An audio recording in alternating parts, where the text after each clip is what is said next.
Bonjour, ici votre kinésiologue qui voudrait vous parler du réflexe de traction des mains qui correspond à la latéralité. Ce réflexe va être intégré dans le fonctionnement de la main à 2 mois et demi après la naissance. Il permet un bon fonctionnement de traction et de flexion des mains pour s'asseoir et se relever, et son intégration permet au bébé d'atteindre et de tirer des objets dans son espace. Quand le réflexe est intégré, il permet au bébé de tirer et d'atteindre des objets dans son espace. Il permet de développer les capacités à tenir et manipuler des objets dans sa main, amener à sa bouche, jeter, passer les objets d'une main à l'autre, etc., etc. Il permet de soutenir les muscles dans le fonctionnement et le développement des mouvements précis des mains et des doigts lors de l'appréhension d'objets. Grâce à cela, la cognition du bébé concernant les changements spatiaux change considérablement. Tout d'abord, le bébé bouge d'un niveau spatial, bas, couché, à un niveau médian, se redresser et s'asseoir. Puis, la sphère de la bouche passe une aptitude élémentaire de survie, l'exploration par la bouche.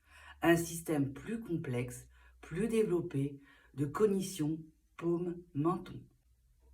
Plus tard, l'enfant devient capable de fixer des objectifs et d'organiser ses mouvements et actions dans un espace plus large afin d'atteindre des objets attrapant, touchant, tirant, pressant, poussant pour les manipuler.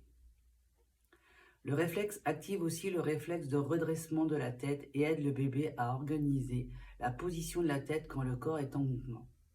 Par exemple, la tête va vers l'avant quand le corps va vers l'arrière et vice-versa.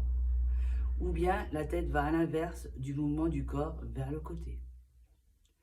Le réflexe joue une part importante dans la construction de la dimension de la latéralité au niveau du corps et du cerveau et aussi a un effet sur la dimension du centrage. Quand le réflexe est non intégré, les difficultés d'orthographe et de langage apparaissent, voire d'attention et même d'hyperactivité. Un mauvais tonus musculaire au niveau des mains et un mode automatique de repérage non intégré. Vous pouvez observer des tensions musculaires non intégrées dans les avant-bras ou la zone des bras lors des activités comme le dessin ou l'écriture. Donc affecte la cognition, donc affecte la coordination motrice fine et conduit à un rejet de l'écriture ou d'activités manuelles et corporelles. Voilà pour le réflexe de traction des mains.